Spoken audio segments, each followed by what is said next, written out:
I promise you are not more pissed off than me. Hey readers, writers, and story lovers, my name is Hannah. I publish as H.S. Paisley, and today we're going to talk about Act 1 of Arcane.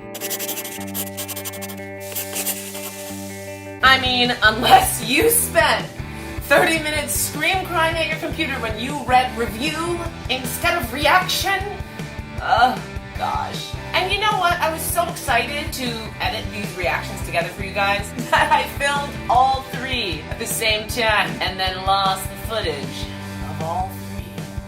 So anyways, here we are. Because this is a reaction channel, I can't reshoot those things. So what I thought I would do is just kind of skim through the episodes and give you my thoughts. This is a spoiler review for Arcane. I'm going to be talking about all three episodes at length. This show was so, I knew it was gonna hurt me. I just didn't think it was gonna hurt this much. So one thing that I found particularly interesting was like at the end of episode 1, when we're fading away from the girls, sitting down and we see the city in front of them, I thought, if this ends now, and I wasn't watching this for the channel and I had no vested interest in League of Legends, I would never watch another episode of this show. And then they had the little monster rat bit at the end, which was cool, but from episode 2 to 3, I can't tell you how fast I hit. I didn't even want to film an outro for that video. I just went immediately to episode 3. So I think that like episode 1, I don't know if I have been spoiled with like 8-minute stories or 5-minute stories with video game trailers, that I was quite impatient in that episode. And I felt like there were a lot of things that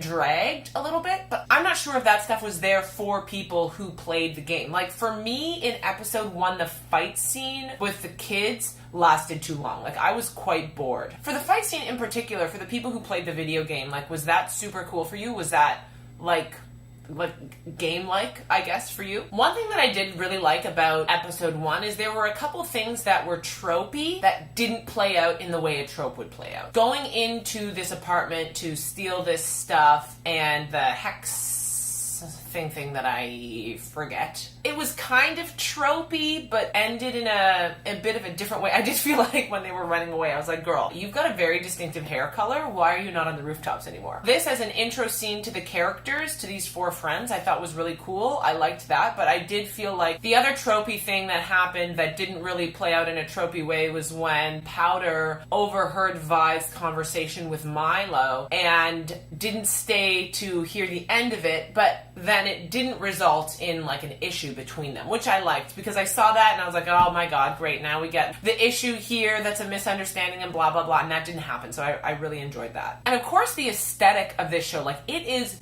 beautiful. It looks so cool. The steampunk vibes, the distinction between the two cities, not just in the light in general, but in the feel. Like the visuals really make you feel the difference between these two cities. I am interested to know more about how we got here, and I was hoping we were going to get some of that backstory in Act 1, but we didn't, which is fine. We don't need it. I'm just curious. And Echo showed up. Oh, he's so cute. I think he's my favorite character. Him and Vander. He was great, but Echo was so adorable, and I really liked his character, and I wonder if I liked him so much because we actually didn't see him very much. Because the characters that we did see, a lot of Vi and Powder, they both drove me completely crazy. Like I blame Vi for everything. I blame Vi for...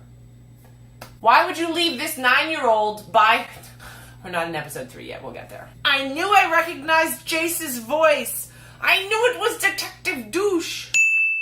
I really like the relationship between Vander and the lead enforcer and how he was kind of keeping things okay for everyone in the under city, lower city, I forget what it's called. But I thought one thing that this show did very well in a short amount of time was build those relationships. Like I could see the tone and the feel of characters' relationships from only a few words between them or a few seconds of an interaction. We also met a ton of characters in episode 1, which was cool, but as I said, like at the end of episode 1, it almost felt like it was all backstory and that it wasn't going to be relevant to the overall plot. But that poor creepy Sphinx cat got eaten by the monster rat. And like that hook might have been enough under other circumstances to get me to watch the next episode, but as a whole, episode 1 kind of fell a little flat for me, and I wonder, do most episode 1s fall a little flat? When, like, you have so many characters that you have to introduce in a short amount of time, and it is a lot of setup. It has to be a lot of setup. In episode 2, we open with the other side of the door of the apartment that they break into, and that was so cool. I was so excited to see episode 1 from the perspective of the person who owned the apartment. That isn't what we got, but that's what I thought we were gonna get, and I was excited about it. We did get kind of a version of that. It opens up another perspective in the storytelling, so we do start to see a bit more of what's going on in the upper city, and a bit more of like what these hex things are about, which was interesting. Seeing Jace being interviewed and learning about items that aren't allowed to exist, or research that he's not allowed to do, was really interesting, and I want Jace and Victor to fall in love. I don't know if they're going to, but that's what I want to see happen, so I'd be very happy if they did. I mean, I'm fine if they don't, but through this whole episode and through episode 3, I was like, make out. I also really like the little professor guy, Hingerdinger. Professor Heimerdinger. He was great. He was so cute. And also I thought it was so interesting, like, he's the only one on the council who has lived long enough to know what magic did to their society, and I want to know it too. I want to know it too so bad, and I feel like we're not going to get told, because, I mean, although like how the two cities came to be, it's interesting, I don't know that it's relevant to this story. So I can appreciate that I haven't been told that yet, but I am still very, very curious. I'm also kind of curious to everybody's ages, because I'm thinking Vi is like 15. She's a punk kid. I think she's like 14, 15. Powder is maybe 9 or 10, which may, anyway, we'll get to episode 3. And then we meet the council, and this baddie, ooh, where can I get that dress? I love her so much. She seems so cool. I also feel like she's gonna be evil. I feel like she's gonna be evil. I feel like Victor's gonna be evil. I feel like Jace is gonna be inadvertently evil. He's not gonna mean to be evil, but he will be. He's gonna do some evil things, because, you know, he didn't listen to Heimerdinger. The whole council meeting where they were trying Jace for experimenting with things that he shouldn't, I thought was hella dramatic, but like a great kind of almost Hunger Games-ish, made me feel like extravagance of the upper class or the upper city, with the curtains or the shutters closing and then this one lighting on him. Oh, what a bunch of drama queens. One thing that happened in episode 2 that I totally forgot about until it came back in episode 3 was the evil monster juice guy meeting with one of the enforcers. That happened and I was like, oh wow, this is evil, and then I totally forgot about it and was shocked when it came up again in episode 3, which was really, really fun. Episode 2 ending with a red herring of Vi potentially giving herself up to the enforcers was really great. It had me jumping into episode 3 so fast. And we get a little bit of backstory of our baddie, and this was done so well. Like, just the hints of the relationship between Silco and Vander that we got through this episode, it was so simple but so well done, in the sense that it made me understand not only how their relationship is now, but how it was before. And so my curiosity is what happened, like why did it change? But this very small interaction, which actually the Eternals probably could have learned a thing or two from this, but that's a whole nother video. The backstory of their interactions were super brief, but enough to really make me feel their connection and how it broke, and it made it even harder to watch all of this. So after the touch of backstory, we get Vi and this red herring, as I said, where it's not actually the enforcer's feet pounding down the hallway, it's Vander, and he ends up giving himself up, which, like, I feel like I knew it was gonna happen, and I just hated every second of it. I also really like that the lead enforcer didn't want to take Vander, because she appreciated how much good he did for the calm between the two cities. And oh, sweet, sweet Benzo. Vander was leaving Benzo to control the undercity or lower city, and then we get a monster juice guy who just rips him apart. And I totally forgot until this point that the enforcer had met with Silco. This wasn't the deal! But it was very heartbreaking, and I feel like the juxtaposition of this storyline and Jace and Victor figuring out the magic was great. It was like the pace of this episode was much faster, and Vi, holy shit, like, oh, talk about bad decision box. leaving this kid alone, like, why would you leave Powder alone like that? And that scene where we see her screaming and crying and smashing all of her stuff was so emotional. I think maybe one of the most emotional scenes, because she was left alone. And what a horrible thing to do when everybody she knows is dead or dying or going off to die. And she's just left by herself. Like, I'm not really sure that... I'm so pissed at Vi. I'm so pissed at Vi. At the beginning, I was like, why is this little blue-haired girl so angry? And now I'm like, I get it, and I agree with you. Vi was horrible. And I get Vi's a kid, too. And they're put in an impossible situation. But just the sheer arrogance of thinking that this kid is just going to sit idly by because you told her to. I'm so pissed at Vi. And then we have this great fight scene and everything going wrong when Powder's little monkey actually works and ends up killing everybody in her family.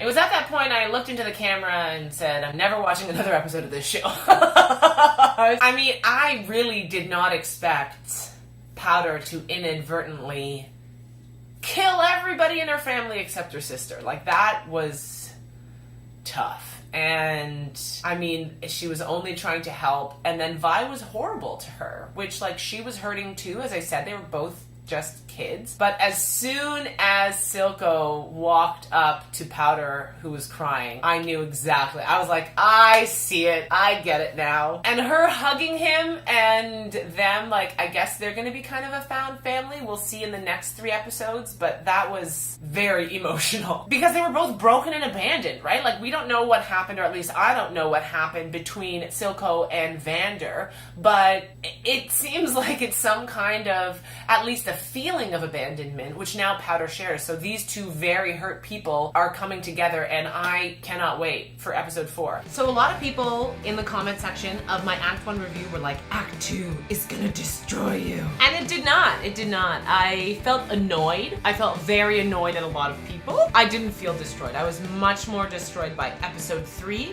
than episode 6. And I think that's because I just would have made such different decisions that people bug me. And I get that not a lot of people feel this way, but that's why you're here, right? For a different kind of opinion on these things. Because we had to reintroduce everybody, because like after this, let's say 5 years, they are going to be different people. I did find the beginning of episode 4 kind of slow, which is a bit of a bummer, but I also am starting to realize that maybe I'm just impatient. Act 4 starts with us meeting grown-up Jace as he's about to say some big speech at a big thing, and his hex tech is now also a big thing, and he totally stabs his boyfriend in the back. He's a bad, bad boyfriend.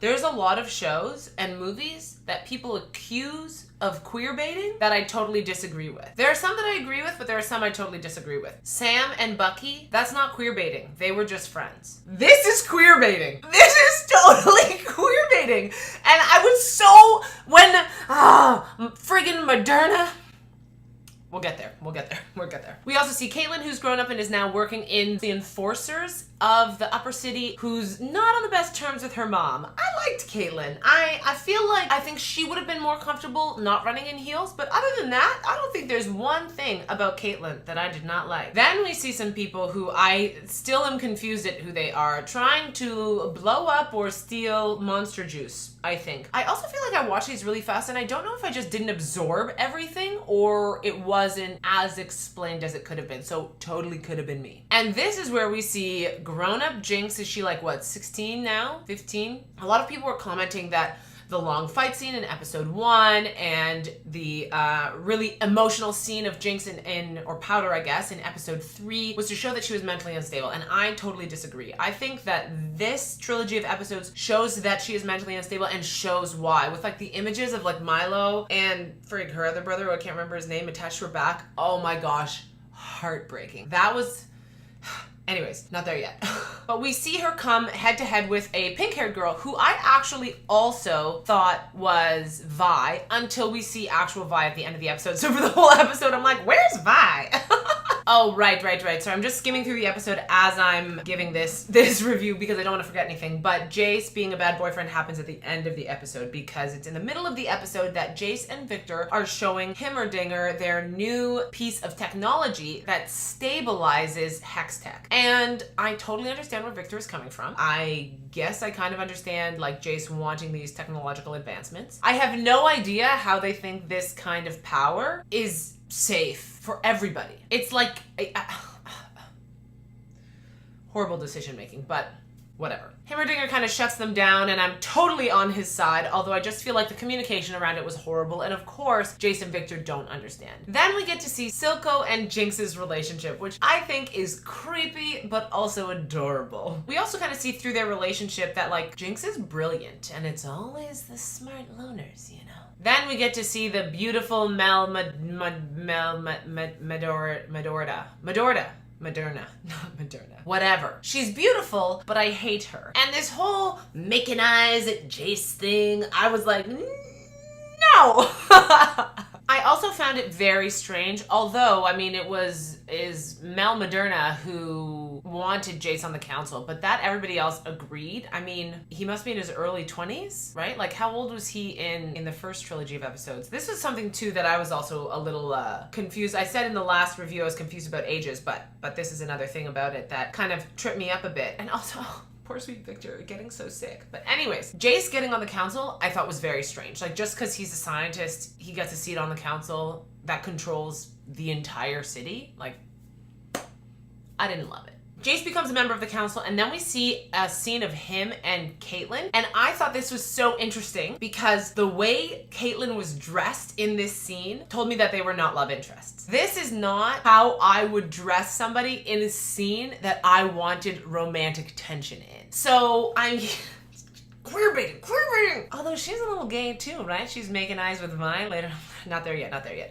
I do really like the relationship, the friendship between Jace and Caitlyn, although I hate Jace. I hate him. I hate almost everybody in this show now. And then the episode ends with Caitlyn going to jail. Well, not going to jail, going to visit prison and seeing that Vi is in prison. And that kind of threw me for a loop because I really thought that we did actually see her at the beginning of the episode, but in fact, we did not. Episode 5 picks up with a flashback of Kate learning how to shoot, or not her learning how to shoot, but in a shooting competition. And we see the lead enforcer from the first trilogy that, oh, I miss her so much, she was so lovely. Then we cut back to her and Vi in the present, and Kate getting Vi out of prison, which I thought was great. Like all of this, I was on board for it. I really liked opening up with a flashback that happened in the first trilogy of episodes as well, and I really enjoyed the relationship and the romantic tension between Vi and Caitlyn. And I swear to God, if they don't make out.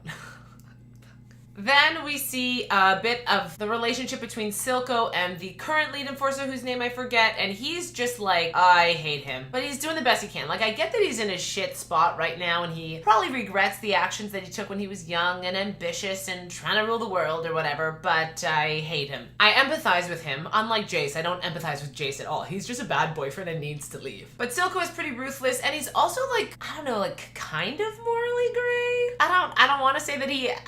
Because he's not. He's a baddie. But I get why he wants to do the things that he wants to do. Like the reason, but the means, less so. And then we see my favorite two boyfriends fighting, Jace and Victor. And Jace is just, to me, very oblivious of why Victor is pushing so hard for this. Like, he is fighting for his life, right? Like, he is fighting for the technology to improve his life, which, like, when we meet the thing at the later. And I just, oh man, I empathize with Victor so much. So much. It's so interesting to me that, like, Jace is trying to be the best he can be. This corruption runs deep, Sheriff. I intend to root it out. And ends up just learning that politics is politics, and he's got to shake hands and make backdoor deals, and ends up doing that with every member of the council except for Heimerdinger. And it's just, like, so sad. Like, such a sad reality of the world that this is how things get done and have to get done to some extent. I mean, I don't know if that's how it has to be, but it seems like that's how it is right now. But he does it. He makes his shady deals with his shady council people flirting with this shady, beautiful lady. And What else was he gonna do? Then we get this scene from the trailer, which I understand so much more now, of Jinx remembering her life as Powder and remembering her sister and trying to beat her and just falling a little bit short. This was perhaps more heartbreaking than when I watched it in the trailer because I understand why this is happening now and I empathize with Powder, Jinx, whatever. I feel for her. I like the callback to this one woman we saw just on the street in the Undercity, and she owns this brothel, I guess, and we see Vi and Caitlyn go there, and Vi and Caitlyn's whole relationship as it develops through this trilogy and through this episode specifically, I think was really great. There was a moment in the middle of episode 5 where Victor coughed or spit up or something, and his nose started bleeding, and I was like, oh my god, organic matter needs to go into the hex. And then at the end of the episode, he coughs, and then we see the organic matter go into the hex deck. Woohoo! So exciting. And we see Imagine Dragons in this episode with their theme song of the show, which was pretty cool. I was surprised to see them there, even though they were in the music video, so I don't know why they wouldn't just be put into the bar, which they were. It was cool. I liked it. But the juxtaposition of friggin' Victor working to save his own life and his boyfriend banging somebody else? Jace is a bad boyfriend and I hate him. I hate him. The episode ends with Vi learning that sweet, sweet Powder is no longer Powder. She is Jinx, and she is basically a daughter to Silco. Caitlyn swoops in and shoots the person who Vi is fighting with. Can't remember that person's name. I just thought that like that little reveal of her like, where is she? And the woman being like, she's like his daughter. Done fucked up, Vi. I thought it was great. Ruthless, but great. Episode 6, we start off with another flashback, which I really, really liked. I know I said that before, but I really liked it. And we see young Victor, smart loner, chasing after his little mechanical boat and finding this guy who he can relate to. This guy who has a mutated something adorable that he is trying to keep alive. Back in the present, we see Victor in that same location and Heimerdinger coming to talk to him because he is dying. Then we get this hella weird scene between Club Moderna and Jace Whalen. And friggin' him being like, oh, I feel like myself when I'm with you, or whatever the fuck he says. Nothing feels impossible when I'm with you. They have no chemistry. They have no chemistry, and I hate them. And I just felt like she was flirting with, it's like she like groomed him and then sunk her claws into him, and he's just this ditzy himbo following along. That's what I feel about them. And it's in this episode that Victor realizes the hex tech needs organic matter, and Jinx realizes that Silco has been lying to her and that it's your sister. She's back. I cannot with Jace getting Heimerdinger kicked off the council. I cannot. I hate that guy. I hate him. I hate him. He's a bad boyfriend. When Powder is holding the flare for Vi to come, and Vi looks and sees a flare, I'm like, go, go, go, go, go. And she does. Before that, I think we see another flashback of Victor and kind of like what happened to the cute lizard thing and what extremes this man went to keep it alive. And of course, foreshadowing that Victor's gonna go back to this character, which he inevitably does at the end of the episode. And it just makes me sad. Then Powder and Vi find each other, share a big hug, and Caitlyn comes to ruin it all because Jinx has got some mental health issues. But this episode ending with Vi being taken, like Powder watching Vi being taken, was so interesting to me. Like, I'm just so ready for, this is what I want to happen. I don't know if it's gonna happen, but for her to have to trust Caitlyn, because I don't think Caitlyn was taken, right? It was just Vi. Have to trust Caitlyn to get Vi back. And I mean, I want a happy ending to this story, but I think because of how the characters are in the games, I'm not gonna get that happy ending, and it pissed me off. I also don't know how I feel about these being released in sets of 3 because it's making them trilogies, right? Like they're written that way. And I wonder what this show would have been like if they were individual episodes once a week being dropped for 9 weeks as opposed to 3 trilogies. What do you guys think? You like the trilogies? Episode 7, The Boy Savior. Echo is my favorite. I love Echo so much. I want more Echo. And I actually think that if the show was more about Echo, I would have liked the ending more. Not that I didn't like the end of the show, but I just felt we're not there yet. The introduction of Echo, Prince of Thieves was just like so nice, so great. They did such a great job. And that hug with him and Vi, and he's like still that little kid, that guy we met in Act 1. I loved that. Then we see Victor going to this creepy guy, getting his monster juice to kind of heal himself. And honestly, like everybody in my comment section who's telling me I shouldn't be upset with Jace for kicking Heimerdinger off the council because he was doing it for Victor. When was there ever any discussion about medical uses of hex tech? There was not. You know when there should have been medical uses of hex tech? Those scenes that we never had of the girl who turned into... We're not there yet. But in all honesty, I think that if the primary objective of hex tech was medical related, as opposed to things that were clearly designed with destruction in mind, We built them for mining the fissures.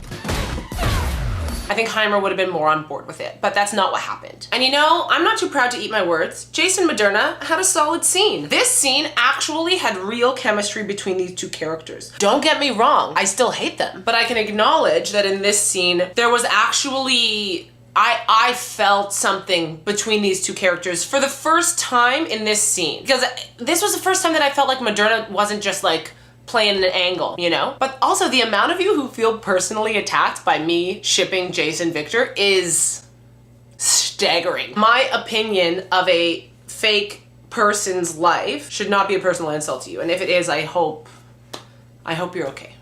I hope you're doing okay. Jinx getting worse throughout this episode was tough to watch. And maybe worse isn't the right word. Like, the way they showed more of how she sees the world was done very, very well, and it was heartbreaking to watch. I also really didn't like that Echo just completely wrote Powder off, Jinx off, which, like, I understand it. Don't get me wrong, like, I understand why he did, although we didn't see his experiences. We kind of get a feeling of it. I just don't like that he was so ready to throw in the towel about her. I don't know if I'm stupid or naive, which I think a lot of characters in this show were naive, and maybe I'm one on this show who is naive, but I don't, and not just naive, like that maybe I missed something. I don't understand the relationship between the upper and lower city in terms of like how they got there and why the attachment is happening the way it is and how the two cities interact. Like I get the broad strokes idea of the poverty and the classism that's happening, but the more like the minutia stuff I don't really get. And I was very confused about the bridge being closed, which I guess was like Jay saying that There are people down there who seem hell-bent on destroying us. so they're all horrible. What the fuck? F you, Jace. This is why I hate you, and I don't care about you or your beard. That scene with Silco and the, like, Undercity Council? Oh, you don't recognize it. That's the moment that I realized I have a crush on Silco. And it's very rare for me to like a villain. I often don't like villains, even sympathetic villains, like for the most part I don't like them, but I really, really like Silco. He's up there with Echo and Victor. I don't know what order they're in, but they're all three tied for first. And seriously here, is everyone from the upper city an idiot? Like I feel like Caitlyn was so naive. Jace is so naive. Although Victor is super naive and he's not from the upper city, and I'm super naive and I'm from Toronto, even though I currently reside in Ottawa. But I just felt that Caitlyn being so trusting of a system that has separated these two peoples, like the lower city and the upper city, was foolish to me. Jace not understanding that hex tech would be weaponized, so naive. And then we see poor Victor and his monster juice. I love him. And then I know I've said some stuff about the fight scenes in this show. The fight scene between Echo and Powder / Jinx at the end of this episode was so engaging. The music, the visual of them on their kids and them now, and the history, like I felt like there was so much emotion and storytelling that I had the background to really feel how challenging this fight scene and how layered this fight was between these two characters. And I don't feel like I got that or anything like that. I mean, in the other scenes, for example, in Act 1, I complained about the fight scene with the kids and what that was supposed to be showing, and I felt like it went on for too long. I don't know, I think they got to the point of that scene and they kept going, and in this one I feel like the entire length of it, like I was engaged. I was ready to go work out after I was fired up. Episode 8, Oil and Water. In the Moderna flashback we meet Mel's mom, and I I don't know how I feel about the introduction of this character. I think she's a great character. I feel like she was like next level messy. And also just generally a horrible person. But I can't help but think that she is so extreme to soften Mel, you know? See, she could have been this horrible, but she's only this horrible, so it's okay. And I still hate her. I mean, I hate her slightly less, so it definitely worked. Like, I do have more empathy for Mel after meeting her mom than I did before, but I still... Because you have a shitty parent doesn't mean you can be shit. You're still shit, you know? Don't be shitty to people. Be friends instead. And then Silco takes powder from the bridge because Vi prioritized something else again. I hate Vi. And for those of you who think that I hate the show because I hate some characters and I really enjoy nitpicking stuff, no, sit down, calm down. This is not your birthday party. This is my video. And I like the show and I'm allowed to nitpick whatever I want. Kate's mom kicking in the door was hilarious. Kate's mom is hilarious. Like, I mean, I don't particularly like her. I don't think she'd be fun to have a beer with, but she was great. Like that line. And you found a stray. So funny. And poor Jinx getting monster juiced. Is this a moment that's bringing her closer to the character that she is in the game? Because I think I remember the eye color from that one game trailer that I watched. And also poor Silco. He's trying so hard to be a good dad and just not really doing it. Not really doing it. Because he's a messy parent too. The scene between Heimerdinger and Echo, I absolutely loved it, and I think one of my favorite lines in the entire show ends up as a result of this scene, but I think it's in episode 9, so I'll talk about it when I get there. But their relationship, them talking and showing this new place that he hadn't been to before, I just really loved their relationship, and I wish we saw a little bit more of it, and just like more Echo in general. And Mama Moderna in the bath, she reminded me of somebody. But just her energy, she was just next level at every turn, and I loved the way they showed this character using power dynamics that are mostly reserved for men and putting them on this woman and it was just done so well. I love this character. Then we get more naivety from the council and Vi and Caitlyn, and we see this whole mess, which I'm just annoyed at it. And legitimately, this is why I think I'm so naive. I am confused at why the council wants to be responsible for the Undercity when they don't care about them at all. Like, is it just power? Is that it? To be in power over something, like not wanting to give something up? And then we have Vi being like extra next level. Like, girl, calm down with your oil and water shit. Do yourself a favor, Cupcake. Forget me. And then my guy Victor goes for a run. And then this girl is friggin' disintegrated. I am so upset with this, and I'm gonna talk about it a little bit more when I get to the episode 9 parts. Then we see Jace and Vi and their poorly thought out plan to go invade Silco's monster juice factory. I mean, for an intelligent man, Jace is pretty stupid. Right? Right? Like the difference between intelligent and smart, and Jace is not smart? Maybe not smart. We got a deal, pretty boy? Himbo. Also, how dumb do you have to be to think that everybody in a designated group is exactly the same? That would be like me thinking everybody in my comment section who's upset that I ship Victor and Jace is a raging homophobe. I don't think that. I just think you're all wrong. And then this episode ends with like this weird music shower scene. And whatever they were trying to tell me, I didn't get it. But then Kate gets snatched by Jinx, and holy moly, that had me on the edge of my seat. And then we get the finale. We open with Jace realizing that he is an idiot and he has just killed a child. Then Vi really leans in to her idiocy. Like the idea that this kid knew what he was signing up for in the sense that his belief system is the same as the belief system of his employer is crazy. But she's not wrong about this line. You've always been a part of this. You just never had to look it in the eye. I still think she's stupid though. Then we get this super emotional scene from Victor when his friend is disintegrated, and like I don't even know her name. I don't even remember her name. I know it was said, but I don't remember her name because we saw her once in a flashback. We saw her ask out Victor and him turn her down, and then we saw her get disintegrated, and that's it. This character should have been the vessel to put kind of the idea of Hextech and medicine together. You know, if we had seen some scenes of them, the three of them even working together, or even just her and Victor, like anything for me to have an emotional attachment to this person, that would have been great. But I didn't. I don't know her at all, and I don't care about her at all. And I was shocked when this happened to her, but I wasn't particularly sad. And it almost confused me why Victor was so sad, because the scenes that we saw with them together, she was walking away from him in a flashback and he was telling her, no, I don't want to go out with you. Like, that's all we saw of her. Then sweet, sweet Victor almost kills himself, and Jace does the bare minimum of being a boyfriend or friend or literally anything. Am I interrupting? He does the bare minimum at the right time and saves Victor's life. Thanks, Jace. Then we get a super intense trust fall scene from Silco. And I just think that this scene to me illustrated, not even this scene, this one shot, this one bit.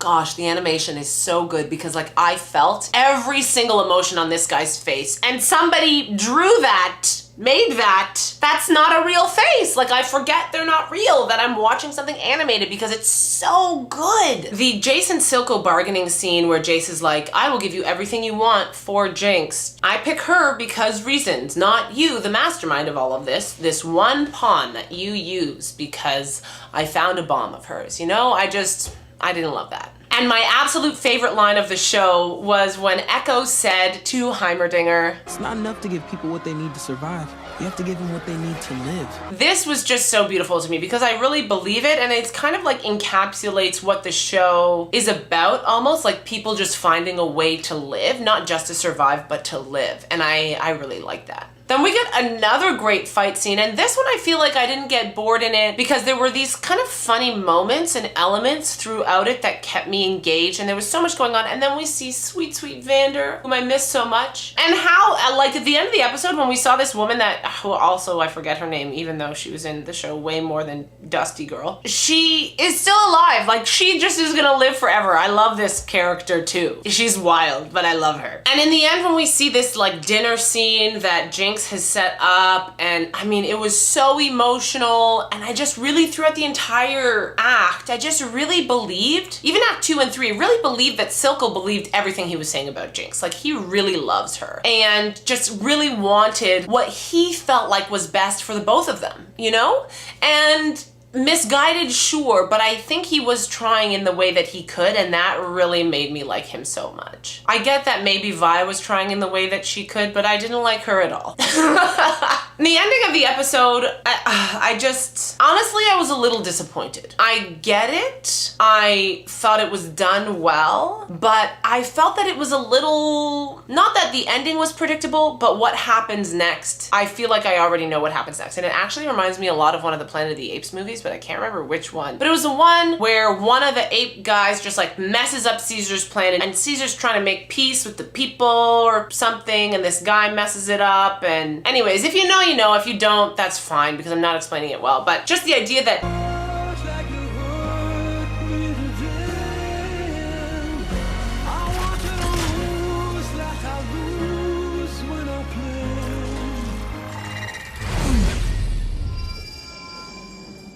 What could have been?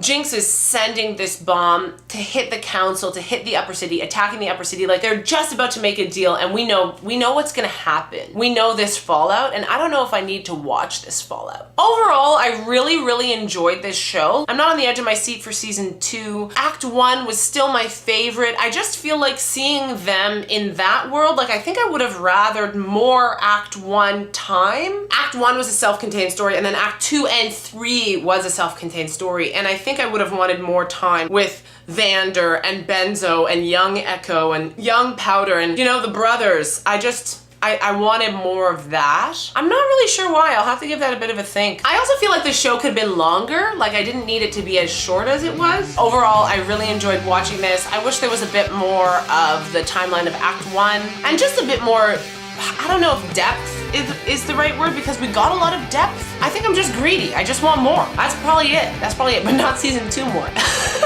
All right, that's all I got for you today. Let me know what you guys thought about this in the comment section. Also, in the description, there are links to where you can buy my books. I am a self-published author. I have 2 novels, Magic Required and Dominion Required. Please check them out. I hope you guys are all happy and healthy. Take care of yourselves and each other. That's always easier when you're hydrated. So go get some water, because you're probably dehydrated.